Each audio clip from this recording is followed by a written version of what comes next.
Food Freedom Radio, where you plant and nourish the seeds of change. I'm Laura Hedlund, a student of permaculture, a food patriot to the natural world, and a person excited about going to Nobel Conference 54, Living Soil, a universe underfoot. And that conference is on October 2nd and 3rd, is hosted by Gustavus Adolphus College. We are live. The live call-in number is 952-946-6205. 952-946-6205. Very pleased to have in studio some of the world's leading thinkers on living soil. These experts are in the area for Nobel Conference 54, the only lecture program in the United States given that honor by the Nobel Foundation in Stockholm. So welcome. Dr. Frank Uekotter is an environmental historian, or perhaps to be more precise, an historian about how we think about the environment. David Montgomery is a geologist and author of numerous books, including Dirt, the Erosion of Civilizations, The Hidden Half of Nature, The Microbial Roots of Life and Health, co-authored with his wife, Anne Beclay, and Growing a Revolution, Bringing Our Soils Back to Life, and Jim Dontje, the co-chair. And I'm sorry, I mispronounced your wife's name, so I want you to correct that. Your wife's name is? Beclay, Anne Beclay. Anne Beclay. And Jim Dontje, he's the co-chair of the Nobel Conference 54 and director of the Johnson Center for Environmental Innovation at Gustavus College. Welcome to Food Freedom Radio. Good morning. Good morning. Good morning. Thank you. So let's just go around the table and tell the audience a little bit about your involvement in soil and the involvement at this Nobel Conference. Well, I'm Dave, and I'm the geologist that you mentioned, and I'm actually a geomorphologist, which is the kind of geologist that studies the evolution of topography. So I came to looking at soils from a different perspective than, say, most farmers would. I came from looking at it from the bottom up, how you turn rocks into fertile soil. And that led me into the whole world of the interactions of people and soils through farming and those connections, and that's sort of the thread that runs through those books that you mentioned. And my wife, Anne, is a biologist, and so if you think of what makes fertile soil, it's the marriage of geology and biology. And I'm Jim Dontje, and my real role here and my pleasure is actually being the co-chair of this year's conference, both because of the fact it's a really exciting topic. I come from an agricultural background, and it's really important to Minnesota as well as the world. But we also get to host guests like Dave and Frank who come to discuss these topics, both from a scientific standpoint, but also from really the perspective of what should we do about what we know? How should we act on this knowledge? And it's always, every year, whatever topic, it's a wonderful conversation. I personally think this is really going to be a great conversation this year, but welcome people to attend in person or online. It's a wonderful show. So people can stream this online if they want? Yes. And how do they do that? You go to the Gustavus website, gustavus.edu, and look for a link to the Nobel Conference, and then you can follow the instructions there. Probably, given what we're doing this week, that'll be the first thing you see on the webpage anyway. And in person, you can also find links for purchasing tickets there if you want to attend in person. And you can attend at the door as well? Yes, ticket purchase is possible at the door. And the college has been hosting this for? 54 years. This is number 54. Yeah, it's been quite a tradition and a wonderful tradition. It's fun over the years to listen. We often have top experts, and so even years later after a conference, you'll hear someone quoted about some scientific topic, and you say, oh yeah, I remember when they were at Gustavus. Frank? My name is Frank Uekotter, native of Germany, now living in England, and I'm a trained historian who works a lot about environmental issues and tries to bring more environment into our understanding of history. And I really came to, soils and agriculture just by realizing that this is one of the great stories of modern history. The ability to feed 100 people via one single farm is something that we've never done before in world history, and it's kind of a big gamble that we're still kind of trying to understand and waiting to see how it plays out. And soils are a great window into this great transformation of agriculture, because you can look at soils in so many different ways, and the approach you take says a lot about your own worldview, your own interests, and what kind of man or woman you are. Okay, so what's the big deal about soil? It's just a bunch of dirt, right? Well, it is, the interplay of different forces, biological, chemical, physical. You can look at it short term, you can look at it long term, you can treasure it. I mean, you see lots of references to the living soil and soil health throughout the history of civilizations. Dave can say more about this because I've written a big book about this. So this is really a test of where you are, where do you stand, and how a society ticks. Yeah, and I would say that soil is something we're still learning to understand. And so it's a really good example of how sort of our knowledge of the natural world, our sort of scientific perspective on things, interfaces well or not with our day-to-day or societal practical applications. And sort of views of the soil, how we think about it, have changed dramatically through history. But one of the things that we're coming to realize is how little we actually still know about it. There's this wonderful quote from Leonardo da Vinci from, 500 years ago or so, but we know more about the stars above than the soil beneath our feet. That's as true today as it was, half a millennium ago. And a big part of that is learning about the role of soil life, the biology that we forgot about in the 20th century when we thought about soils and designed our modern agricultural system. That biology is really complicated. We're starting to open that box up and understand pieces of it, but we're not using that perspective very well in our mainstream agricultural enterprise. And some of the things we're learning about it suggest that we really need to change that to be able to maintain it into the future. Right. So you hold up a handful of soil, and there's more organisms than there are people who've ever lived on the planet. I mean, it is that complex. For healthy, fertile soil, yes. If you hold up a handful of sterilized stuff they drove strawberries into the California Great Valley, there won't be anything in it. But yeah, healthy, fertile soil will have trillions of organisms in a handful of soil. We're also realizing that our own bodies are not that different. There's 100 trillion microorganisms in our own gut. And the way those organisms interact with one another as an ecological system in ways that influence their host organisms. And so in the soil, it would be the organisms and the roots of plants. In our own bodies, it's our own microbiome and our gut.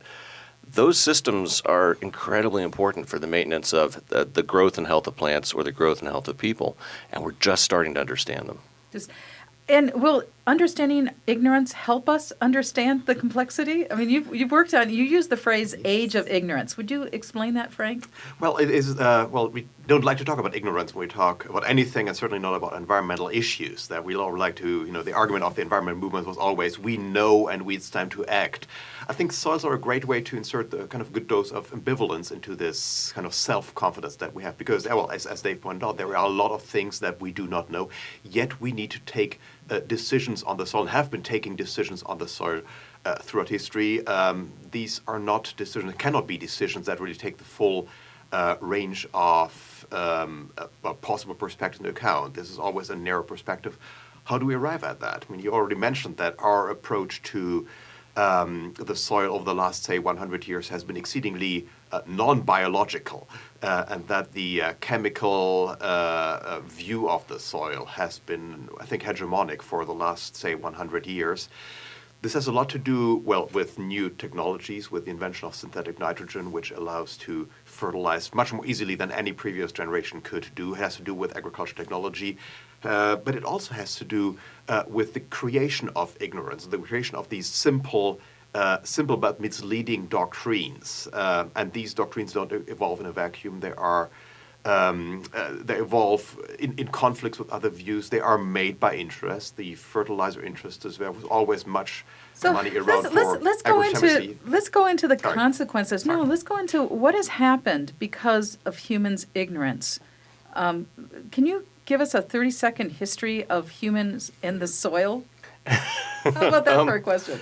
Yeah, well, I can kind of boil the one-sentence version of the The Erosion of Civilizations book are that societies that don't care their soil don't last. And it's a wild oversimplification, but that's the one-sentence view of it. And there's a lot of truth to that. And one of the problems with soil degradation through history is that you degrade soils slowly. It unfolds over a lifetime. whether it's from erosion of the soil through plowing and tillage that leaves the soil bare and vulnerable to erosion by wind or rain, such that each time it rains you strip off a couple millimeters of soil. You can only do that for so long before you quite literally burn through the soil, the stock of soil on a landscape. And some places, like the American Midwest, are blessed with better and more soil than some other places, so that time scale will vary for eroding the soil. But if you're degrading it faster than it's being refreshed or restored or rebuilt, you're losing it. And as a geologist, that's where the time scale kind of issue comes in. It's like whether you lose it over a century or 1,000 years, it still matters to the people who will be living at the end of that process, what their ancestors have done to the land. So that long, slow degradation process is a problem, but it's hard to recognize when it happens slowly. And that's one of the values of being able to look at things like history and different civilizations and societies.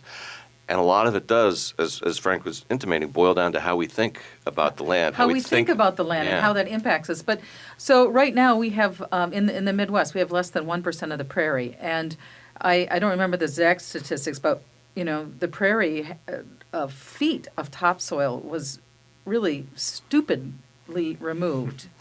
Would you guys agree with that? And that had devastating consequences? I'd like to draw attention to one important thing. We say that humans engage with the soil. Well, yes, but we don't engage with that kind of abstract humans, but in a certain function. We do that as farmers who need to make a living. Making a living on the farm, I think many listeners will know that from first-hand experience, is not a trivial task. Agriculture needs to be productive. You need to make a living off the soil. Other people see this from a disciplinary standpoint. They are framed by the system of specialized academic expertise that we have. And of course, that academic expertise has different types of sponsors. I think one of the big issues about why do we not talk about the biology of the soil is there was never a powerful lobby behind this, but there was always a big lobby behind chemical fertilizers. Right, and so we're going to need to take a break. We are live. You're listening to Food Friend Radio on AM 950. We're talking about Nobel Conference 54, which will be held at Gustavus Adolphus College on October 2nd and 3rd. The living soil. We're talking to some of the leading experts on the living soil.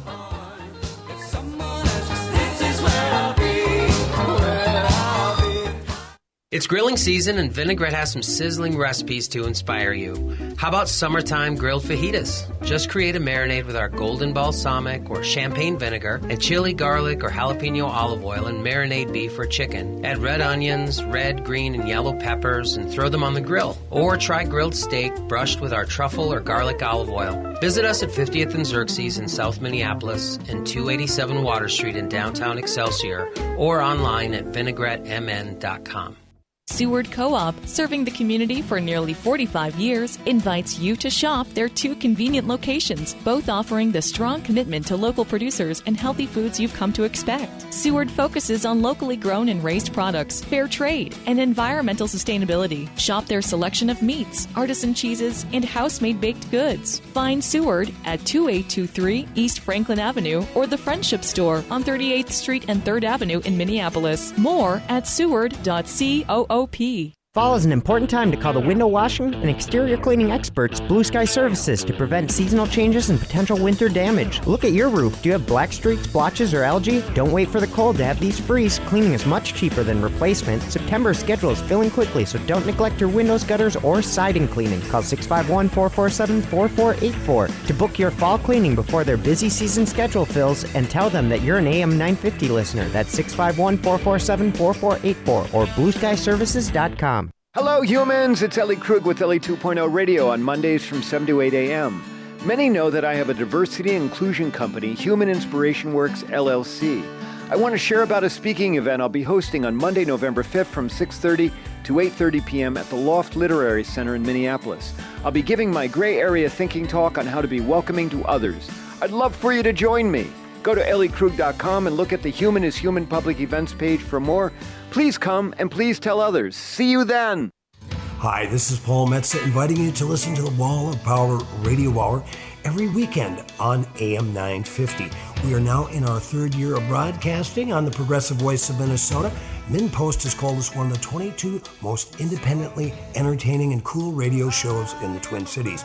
We feature cool people from all walks of life and from all 50 states every Saturday at 6 p.m., replayed Sunday at 4 p.m.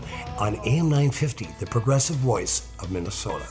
Matt McNeil for Rudy Luther Toyota. My family conquered the family vacation thanks to my Toyota Sienna. This last summer, I drove 16 straight hours in a single day, heading to the coast, a test which challenges even the most comfortable vehicles. The Sienna passed with flying colors. Roomy, comfortable, and easy to drive, it made the long day a piece of cake. And when driving in a new town, the Toyota Sienna gives me the comfort and reliability I need. Test drive one yourself at Rudy Luther Toyota, the southeast corner of 394 and 169 in Golden Valley.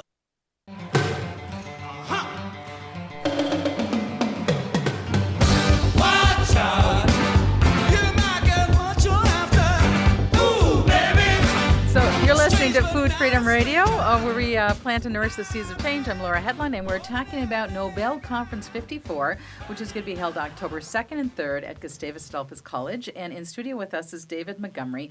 And your book is endorsed by leading environmentalists Bill McKibben, Paul Hawk, and Woody Tash, but also the keyboard and the guitars for the Talking Heads, Jerry Harrison, which, like when we were going to break, you were talking about, do worms need lobbyists? And music can be a lobbyist, right? Yeah, music is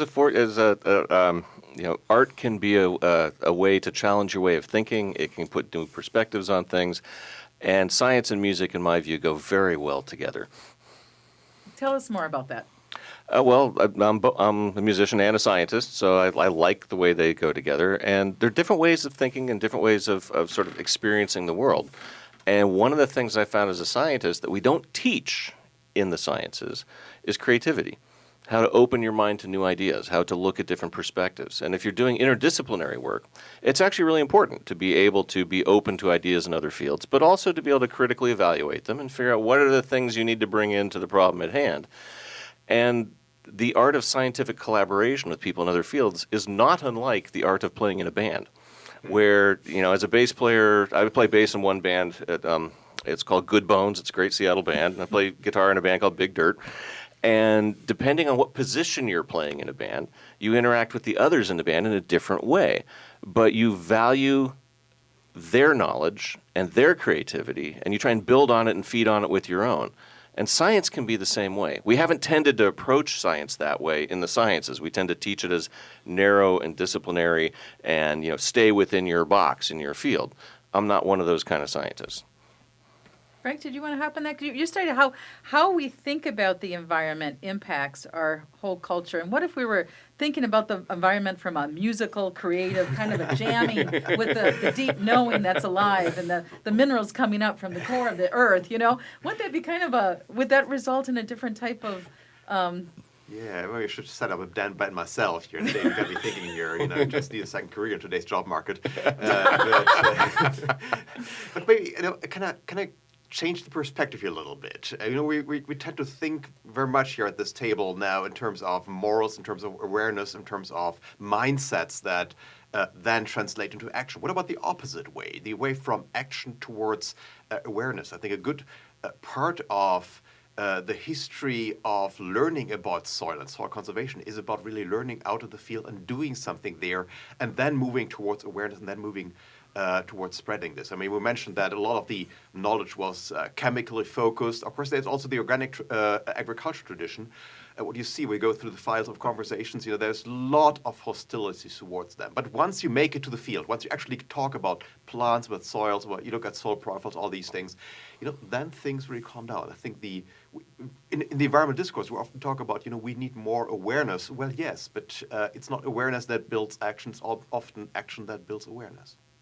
Right. And so one of the things when I was reading yours that I didn't realize is in the 1930s in Germany, biodynamic agriculture was widely practiced. And so And what made me think of what world would we have today if Rudolf Steiner's ideas on biodynamic farming and that honoring of the soil, what if that was the dominant paradigm? What if that made the money? Well, counterfactual history is, of course, forbidden fruit for historians, but I mean, it's important to recognize organic agriculture was not, consciously made by some people. It was designed as the other by the chemical approach. In the way, Steiner and his biodynamic farming was kind of a gift to the chemical lobby by saying, don't go down that route, just take our chemical fertilizer. It's really, one of the big disadvantages of biodynamic farming was it was pretty complicated. You had to watch the soil, you had to think for yourself. So in a way, the story of soil knowledge here is one of the simple but false doctrines winning over complicated and realistic ones. And I think that's a tension we need to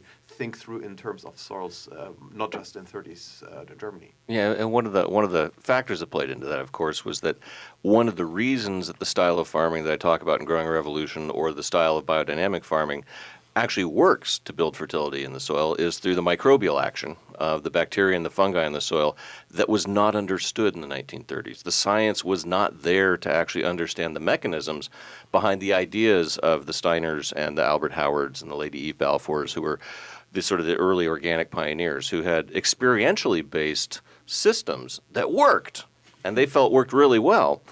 But if you dig into some of the explanations behind it, they weren't there in terms of the state of science of the time. We now have tools that actually are allowing us to open up and understand why some of those experience-based perspectives actually worked to cultivate the beneficial life in the soil, which helped close nutrient cycling loops and actually promoted the health and growth of crops. And it also, that scientists are really good at dismissing things they don't understand. Right. And we've talked about this, the whole role of humility and really understanding that. Okay, you're calling for a fifth revolution in your book. What do you mean by that, David? Yeah, fifth agricultural revolution. And I'm sure historians of agriculture would probably argue about how many agricultural revolutions there have been. Oh, you like that? Oh, yeah. And I don't really have a dog in that fight. I think there have been 4 because I lump them the way they are. And geologists are notorious for either being lumpers or splitters. We each have our own preferred flavor, and I'm not going to argue too much about whether there's been 3, 4, or 7 so far. I think there have been 4, but the key point is that we're due for a 5th. And what I think that 5th is, well, if you go through the first 4 as I view them, there's the idea of agriculture in the first place, number 1. The idea of soil husbandry that different societies developed at different places and different contexts around the world in terms of things like crop rotations and cover crops, integrating animal husbandry and so forth, planting legumes to help keep fields fertile. And then there's the mechanization and industrialization that swept through agriculture in the 19th and 20th centuries, and then the biotech revolution that's still ongoing with the green revolution and GMOs and all that kind of stuff. And I don't want to argue about whether any of those were good or bad so much as saying that we're really coming to the point now where our practical experience and our knowledge of the science is pointing towards a different way of looking at the soil in the act and system of agriculture that's based on promoting and building soil health. And what soil health is essentially cultivating the beneficial life in the soil to try and promote those hundreds of trillions of organisms in a fistful or shovelful of soil.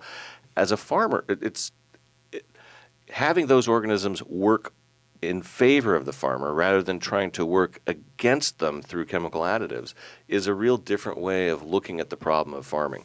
It's a sort of a philosophical underpinning that's the basis for it. So what I'm arguing in Growing a Revolution is that revolution that I'm referring to in the title is the idea of a soil health-based revolution in terms of how we think about the soil, because it would change our practices. So if we had this revolution, so the end point is it would help address climate change, it would improve human health, and help our future generations. It would also be more profitable for farmers, which is why it would make money too, and that's one of the reasons that Growing a Revolution is actually a very optimistic book. Now, maybe a bit naively optimistic, but I'm kind of happy with that because the Erosion of Civilizations book was a little depressing, and when you look back at the history of many societies and their lack of land stewardship. But that combination of being able to put carbon in the ground, which helps with climate, is something that will help build fertility of the land. And when you build fertility of the land, you can cut down on fertilizer and other inputs that are expensive for farmers today. And that combination of being able to grow as much food by spending less on the upfront inputs is a recipe for a profitable farm. profitable farming that's sustainable long-term. We're talking about Nobel Conference 54. We're live, 952-946-6205.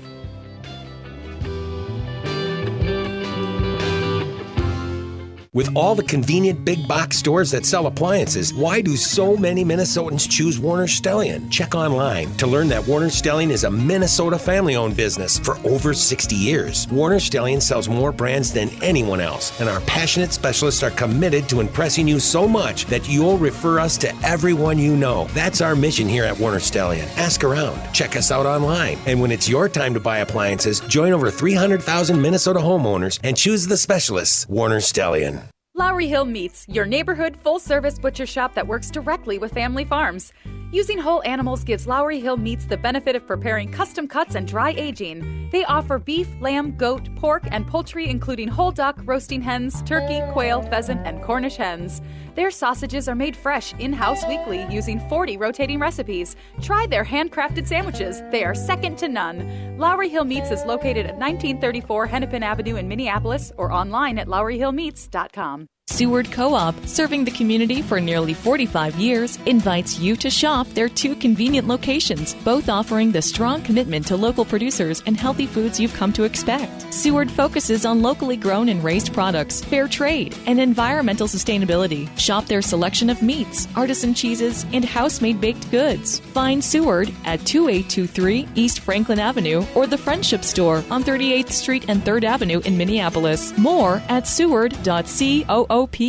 Hi, I'm Dr. Scott Shamblot from Shamblot Family Dentistry. We're the fear-free, get-you-out-of-pain-now dental office. And I'm Rachel Shamblot. Did you know a lot of people are afraid of the dentist? You don't need to be afraid of my dad. He makes going to the dentist comfortable and even fun. We don't care if you're a dental regular or haven't seen a dentist in years. We just want to make you comfortable and get you out of pain. If you don't see my dad, please see another dentist. Take care of your teeth because they're the only ones you get. Call 1-800-FIX-MY-TEETH or visit fixmyteeth.us. The Fall St. Paul Art Crawl, presented by the St. Paul Art Collective, will be running October 12th, 13th, and 14th. This is a must-do experience that you will love. Over the weekend, you'll have a chance to explore a wide variety of art while touring through local artist studios, lofts, and galleries. Hosting over 300 artists, up for purchase will be paintings, photography, pottery, sculpture, fiber arts, and more. The Art Crawl sprawls over 30 locations. Join the Art Crawl and discover outstanding art for you to own. And when you buy local art, you're providing to artists so that they may continue to create the art we love. The Metro Transit is supporting the local art community with a free transit pass. Download your pass to ride buses and light rail for free during the Art Crawl. Be sure to get details at the stpaulartcrawl.org. That's the stpaulartcrawl.org. With your AM 950 weather, I'm Hunter Haas. Saturday, chance of showers with a high near 52. Sunday, chance of showers with a high near 53. And Monday, rain with a high near 54. Since 1994, Auto Technical has been fortunate enough to receive car donations in Minneapolis and St. Paul. In the past 20 years, our service territory has grown throughout all Minnesota and parts of Wisconsin. Donate to Auto Technical. We jumpstart lives by giving struggling families the important gift of reliable transportation. Find out more at autotechnical.org. Try to see it my way.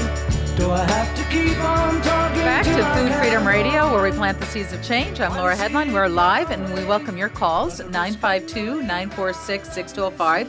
We're talking about Nobel Conference 54, and we're with some leading thinkers on the role of the living soil. Dr. Frank Uekotter is an environmental historian and also an historian about how we think about the environment. David Montgomery is author of several books, including his new book.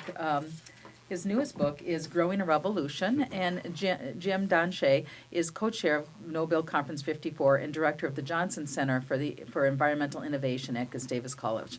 So welcome again. And on break, you wanted to correct you're calling for a fifth revolution, and you wanted to say it's a fifth evolution. Yeah, well, of course, as a historian, you know that the revolutions, experience tells there are side effects when we talk about revolutions, and a lot about history of agriculture is about not that single paradigm, but really about combining several things and accumulative learning. And one of my eureka moments when I was going through files and trying to trace this great transformation, one of the things that I found amazing is to see how many farmers had bad feelings about this chemical transformation, about the mechanical transformation, how much of what they were doing were actually against what they learned at school and what they felt was good. So there were a lot of worries, a lot of concerns, a lot of observations that did not match, but nothing came out of this. So there was really more, a lot of resources there were for a different, more sustainable approach. And I think they're still out there. I mean, there's still people watching things on their own fields that they do not like and yet would like to have a hand on. So the revolution metaphor, as much as I agree with the goal, may get us back to this top-down model. If you listen to farmers, if you talk with them intensely, you learn, I think, a lot about what you can work with and pursue more kind of evolutionary path. And there's times right now, a lot of farmers are looking for change. Yeah, very much. In fact, I actually see the primary impetus for what I see as this emerging next evolution/revolution is coming bottom up from farmers. And it's what I did in writing Growing Revolution is I took 6 months off from my job teaching, and I visited farmers around the world and who had already restored fertility to their land and asked them, what did you do? What were your methods? What were your secrets? And then I sort of stood back to try and integrate, well, what were the commonalities? And a lot of it boiled down to cultivating the life in the soil. That's the subtitle to the book. But the three really big common principles they shared were minimal disturbance or no-till farming, planting cover crops, and rotating more than one or two crops in a field, getting 4 or 5 crops. Some of them were reintegrating livestock into their field. Some weren't. You don't necessarily have to do that to bring your soil back to life, but it can accelerate it. But those three principles, the minimal disturbance, the cover cropping, and always having the ground covered with living plants, and having a diversity of crops, 2 of those are not new ideas. The idea of cover crops and crop rotations are what I like to call, in the book, ancient wisdom. And it's merging that ancient wisdom with the modern technology that allows us to actually do no-till. We have new kinds of planters. We have new equipment to allow us to do that. We have new ways of thinking. Those 3 things, getting the modern technology and the ancient wisdom integrated, would be, I think, an aspect of the evolution that Frank's talking about. And I couldn't agree more than that with that in terms of a way to look at it. In fact, if you look back at any of those revolutions that we tend to identify in agriculture, I think they all are probably examples of that kind of evolutionary thought. Some things get tossed overboard, and in the industrialization and mechanization of agriculture in the 19th century, a lot of that ancient wisdom got tossed overboard. I think it's a productive way to think about it. Yeah. Can I suggest one more principle, and that is keep on improving? I think it's important to recognize when you talk about the soil, this is not something that you have kind of one recipe that you apply and then you've done it, then everything is good. I think this is really important for the mindset in which you approach these challenges. And we like to think about environmental problems as problems that we solve, where at some point we are, at a point where we can say, okay, we have dealt with this. I think what we can learn from the soil, not just for agriculture, but really more generally for environmental challenges in the 21st century, there is no point in the future where a solution is there, but there is a path that we can pursue, and we need to look at these principles again and again and see how we use them and how we make it productive. So this is kind of a balancing act that we need to pursue as long as we want to be good stewards of the soil. So this long-term perspective is, I think, really important and something that we can learn from the soil for many environmental challenges. Yeah, and the power and value of tinkering and sort of intelligent tinkering. That was one of the things that all the farmers that I visited who had been really successful and were sort of like early adopters and leaders of what we could call a regenerative style of agriculture, they were all tinkerers. They did exactly what you were talking about in terms of seeing what worked, and then if it worked well, do more of it. If it didn't, do less of it. But they were challenging sort of their own ways of thinking and experimenting. And if you look at those 3 principles I laid out, they don't tell you how to farm. They're basically, they don't tell you which implements to do. They don't tell you which crops to do. Figuring out how to actually tailor those kind of broad principles to the actual act of farming on a particular piece of land is a challenge, and and I think it is best served by that style of sort of experimentation and tinkering that some of the most progressive and intelligent farmers I know are really immersed in. I want to go to this phrase that Michael Chaney saw as a graffiti. It was study the past, but leave the future a mystery. Mm-hmm.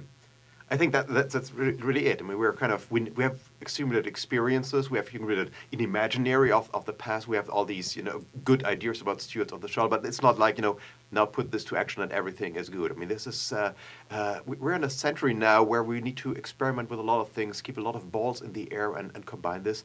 So, and I think it's important to say this, not just in terms of getting academic messages across in the right way, but also a way to say, well, hey, if you want to conserve your soil as a farmer, this is the way to take charge, to take control of your own farm.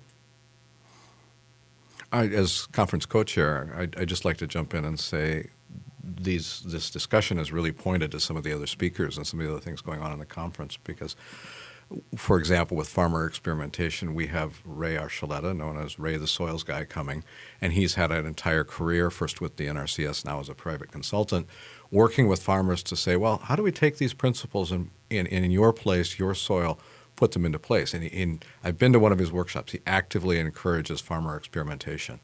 Oh, it's cold in the spring. How do we get a cover crop in? Maybe we can seed over the snow. And it turns out it works. A little bizarre. Your neighbors think you're crazy, but in some situations you can do that. We have on the microbiology side. Some people say, well, what's the problem with tillage? And it turns out we have Suzanne Simard coming. She's been studying mycelium, fungus underground. Turns out they're part of the networks that help plants communicate, trade nutrients, fight off disease, and when you plow, you disrupt those. So the edict of saying try not to till is really try not to disrupt what the plants are doing for you. We can add one more thing here. I mean, this is all, scientific knowledge is very important. I think the historical knowledge is also important here, that it creates a certain range of imagination. When we talk about environmental problems nowadays, we always talk about things in the past that we seize upon. And it's interesting to see how selective we are and how we prioritize certain visions over others. Let me just mention the erosion disaster that everybody knows, the Dust Bowl. What we think of when we hear the word Dust Bowl, we think about these walls of sand that were moving. We think about pictures and about a situation where basically nature is overwhelming humans. Well, part of the story of the Dust Bowl is also about smaller erosion events, where erosion was basically a local phenomenon where soil was blowing, that was the terminology at the time, blowing from a neighboring field. That was actually a situation where you could do something as a farmer. You could just go over, plow the field, or make some changes that actually defended your own field. Stop plowing the field. Stop plowing the field. Yeah, stop plowing the field. Yeah. And it's, I think, very important to tell these stories too. I mean, this is about taking charge, controlling some of the effects, and, well, exerting soil stewardships. It's interesting that these stories don't make it. We always like to think about this in this kind of disaster terminology. And if we think of the big stories as, well, we need chemical farming to feed the world or everyone will die. I mean, where did that, is that a true story? Well, that is the monoculture of the mind. Okay, say that again. Monoculture of the mind. Monoculture of the mind. This obsession. There is that one paradigm that we need to follow, and that gets us to the Holy Land. It runs through this agriculture, this obsession with that one paradigm, and everything else needs to fall in place. If you do agriculture, I think it's a great place to learn. Many things have to align, and if you look at long-term things, short-term things, social things, economic things, cultural things, and it's really finding the right balance here, and not having that one thing that saved the world. Yeah, and if you can crunch the numbers, and in terms of looking at whether or not we could feed the world with alternative styles of agriculture, we can. I mean, the numbers back that up. If you looked at all the farmers that I visited writing Growing Revolution, most of which are conventional farmers in the sense that they will use some agrochemicals, but I started teasing some of them that they were organic-ish farmers because they had so weaned themselves off of nitrogen and pesticides that they weren't spending much money for it anymore, which they liked a lot.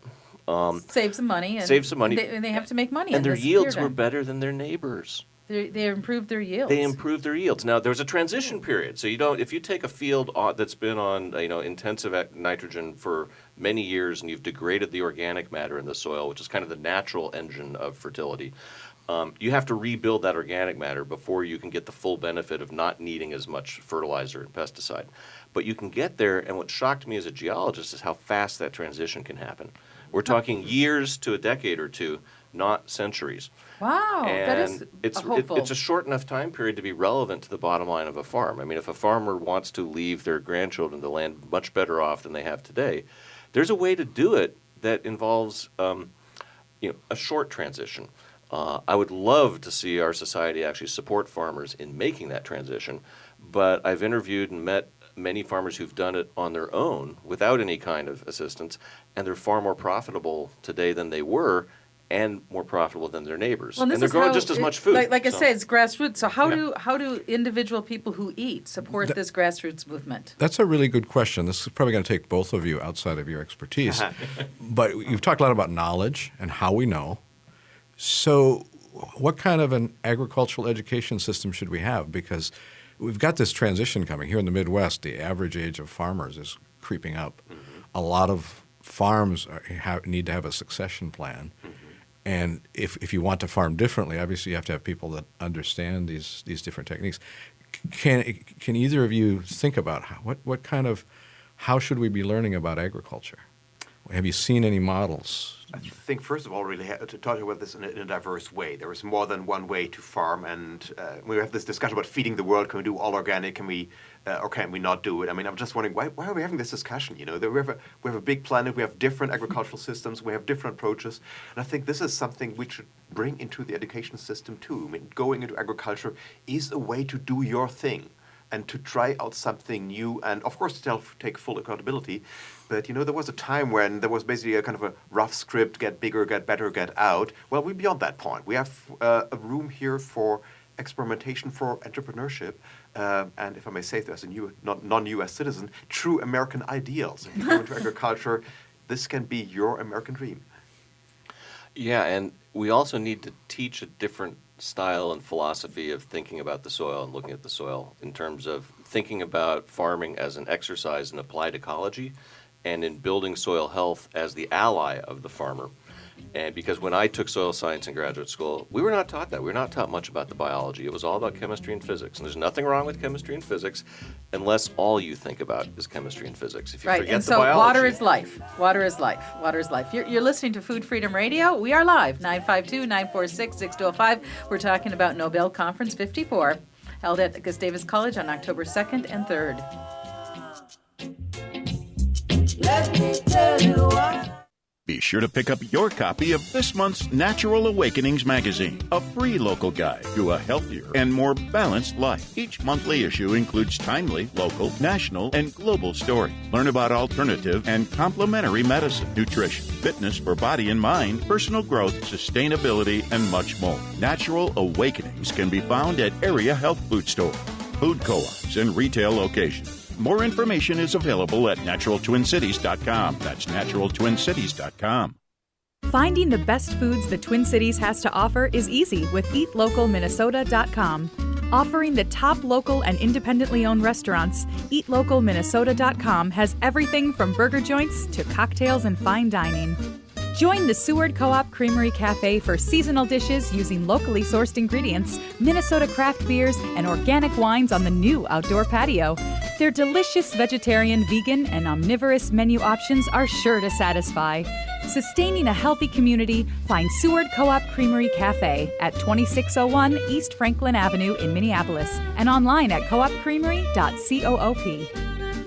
Enjoy all the flavors of Milton's, where they specialize in dishes like grilled jerk chicken, shrimp and grits, and much more, all made from scratch. Pick from Milton's large selection of beer and wine and finish it off with desserts like Bananas Foster. Milton's also serves breakfast every day starting at 7:30 a.m. It's a good day to be Indigenous. Native Roots Radio presents I'm Awake. Our weekly Native American talk radio show will discuss national and local Native American news and events. Local and national guests will help us keep current with Mother Earth, tribal, and Twin City issues. Native American issues are human issues. We invite all people to walk hand in hand with our struggles, victories, and achievements. Listen Saturdays at 2 p.m. I am awake. I'm John Peterson, and at Ferndale Market, we are proud to provide our free-range turkey to local restaurants and natural food stores.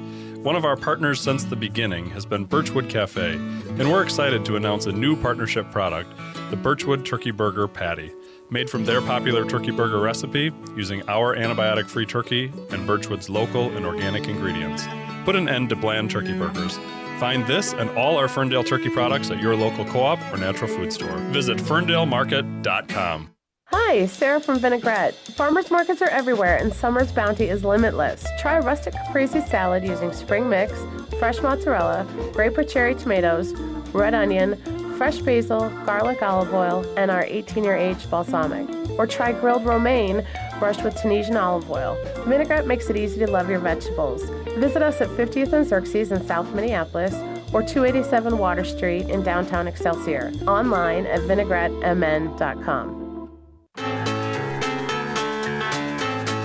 Welcome back to Food Freedom Radio, and we were talking about Nobel Conference 54. And Jim, you wanted to mention some basics. Who are the other speakers? People can get tickets at the door or watch it free online. That's right, and we also have some side events. We have some arts. We have a reading of works of literature, theater about the soil. We have a music concert in the evening. There's also actually going to be a student choreographed dance out at our student garden. There's a soil experience exhibit, particularly aimed at high school students to learn about things. There's actually a tillage exhibit where we talk about sort of why have we been tilling the soil and what's changed. And we can't have a full machinery hill like they have at the state fair, but we're having a mini one. We're calling it Till Hill. Sorry for the bad pun, but to really just talk about the history of how we've been moving the soil around. I've been sitting here like, this is why I like this conference, and this is why I like this topic, because of all the connections. And I already mentioned Ray Archuleta and Suzanne Simard. We also have Jack Gilbert, who, we got a soil conference, but we've got a guy whose primary academic appointment is in the Department of Surgery at the University of Chicago. Why that? Well, it turns out he's studying microbes in the world and on our bodies and how they affect human health and how that relates to things like kids getting dirty or not. We have one of the world's preeminent experts on carbon sequestration in the soil, Ratan Lal, who's made a career his entire life of studying. The potential for carbon farming is phenomenal. And with him, Claire Chenou from France, who was the UN's ambassador for the soil. She might challenge Ratan a little bit, has some questions about what's going on. She's got a little more critical eye on that question. And so all these speakers together are going to be interacting. It's going to be like a big music jam with people who really thought deeply about soil. It's a science jam. It's a science jam. It's a science jam. Okay, we do have a call from Lynette. Good morning, Lynette from Chaska, and important that things are taken for granted. Welcome.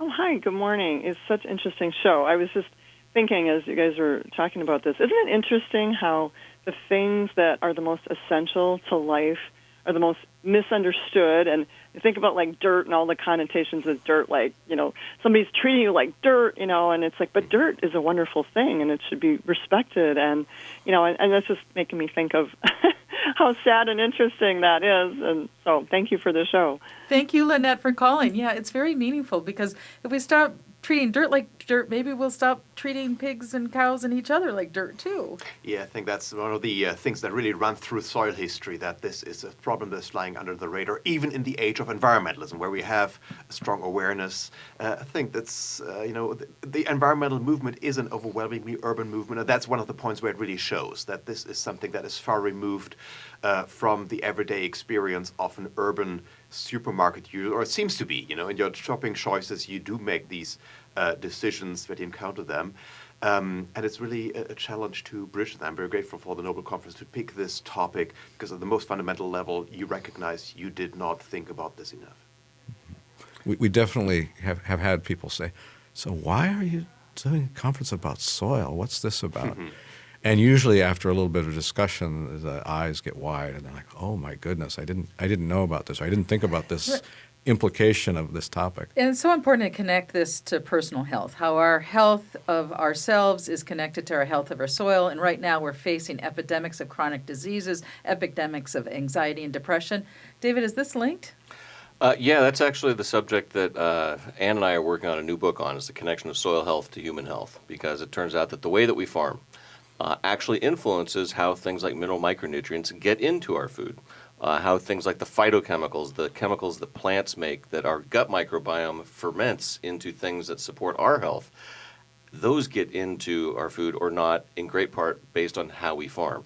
So we're basically tracking that stuff down, and we've been basically taking food that we can get in Seattle, running them through blenders, running them through the mass spec, and looking at, how much copper and cobalt and iron and zinc and the kind of things that we need to support our enzyme function are in foods grown in different ways. And it turns out it can have a huge effect on that.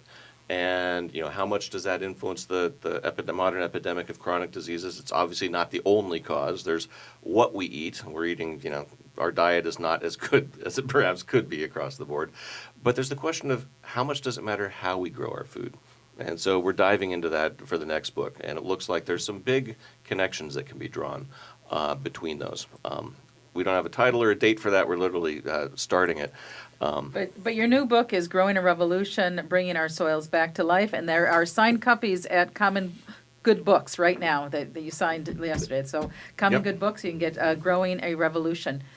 Well, you do buy that book. I mean, and do read it. But also think, soil is something we should be more aware of, but we should be probably, looking at all the discussions we had around this table here, look a bit at it in perspective. You can become aware of this for a couple of days. We can take away, I hope, a lot.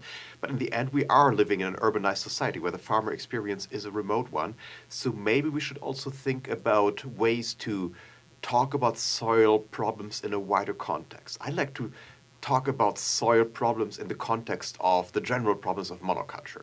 There is, Dave, you mentioned this, crop rotation is one of the best ways, broad crop rotation, one of the best ways to improve soil health.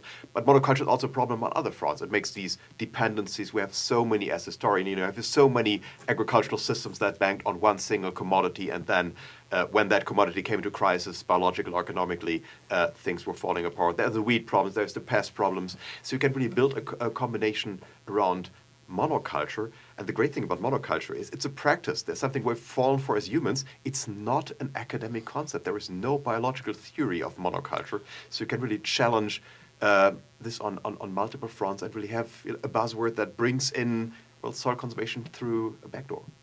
It's a great example of that if you look at the urban agriculture movement, people growing food in the cities, and people say, why do that? And it's much more efficient to have people out in the country grow the food and bring it into the city. But in the first place, it changes the mindset. Now people who are eating the food and buying the food are thinking about it, even if they don't produce all their food. And then if you actually look at agriculture worldwide, most farmers do more than one thing. They farm and they do something else. If you look at the world, if a kid grows a vegetable, they're more likely to eat vegetables. I mean, exactly. It's that simple. And then you're more likely to have pollinators. But also, both you and I agree. I mean, gardening is therapy.